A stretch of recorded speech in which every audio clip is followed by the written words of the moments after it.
Hello everyone! In very difficult and challenging circumstances, I want to share with you a truly remarkable story.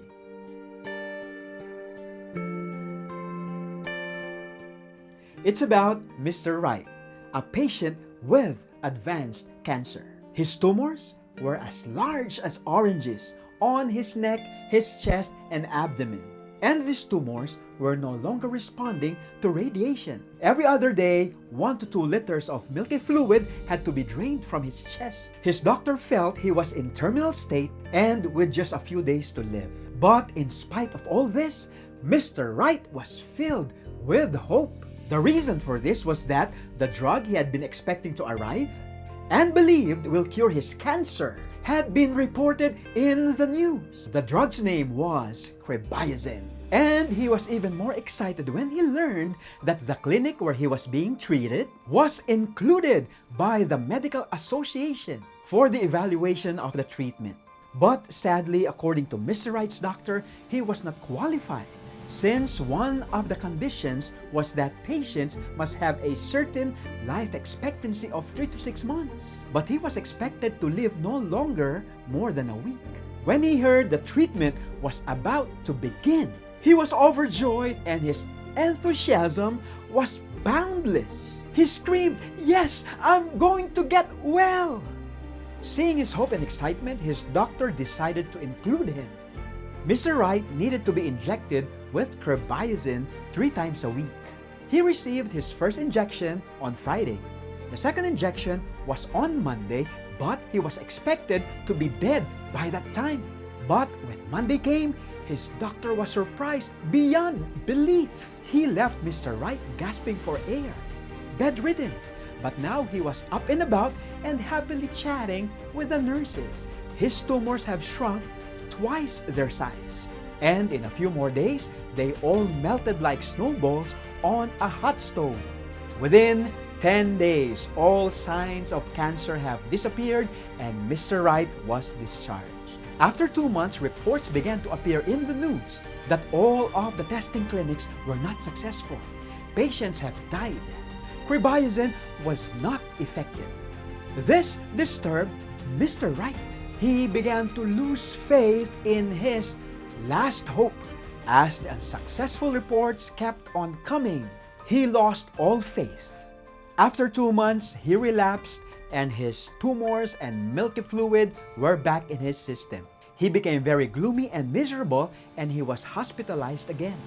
But during his stay in the hospital, Mr. Wright's doctor told him not to worry and not to believe the news. He was told the drug really was powerful. And he is going to get a new version of the drug that is 2 times more powerful. Mr. Wright felt optimistic, hopeful, and excited once again and eager to start over. When the new series of injections was about to begin, he was almost ecstatic and his faith was very strong. And his doctor, with elaborate acting, injected him with fresh water and nothing more, without Mr. Wright's knowledge. You know what happened? His recovery was more dramatic than the first time.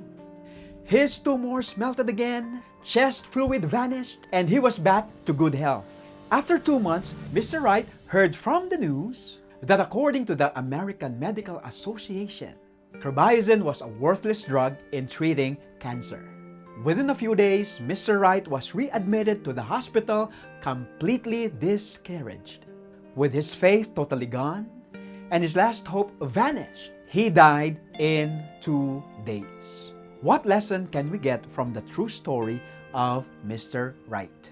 Your thoughts and beliefs have a phenomenal impact on your health. Thoughts and beliefs are clusters of neurons firing together that produce and release a chemical cascade which activate biological mechanisms, emotional resources, pain and pleasure pathways, memories, and other systems that lead either to healing or disease. When we are filled with thoughts of hope, faith, optimism, and confidence, our body's self-repair system, our body's ability to heal itself is turned on.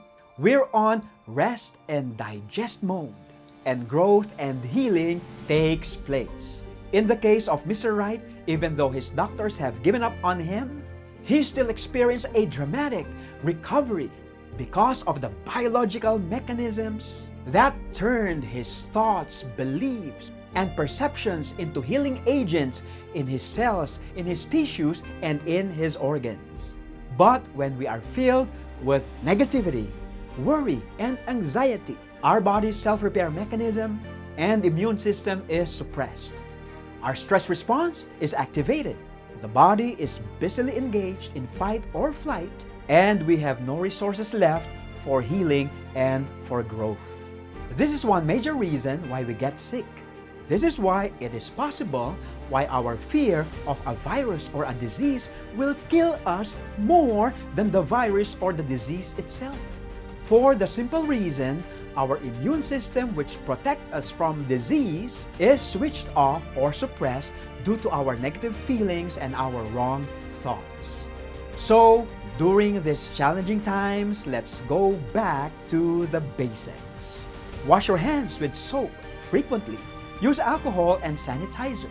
Eat healthy. Avoid sugary foods and drinks. Make sure you get enough rest, sleep, and exercise. But don't forget that which is more important. You fill your heart and mind with hope, with optimism, with confidence, with faith, and with positivity so that your immune system and all other biological mechanisms which God has blessed us with are all working well to keep you healthy and strong. Once again, this is Rich reminding you, let's pray for each other. Stay positive, be optimistic, keep the faith, stay healthy, and have a great day.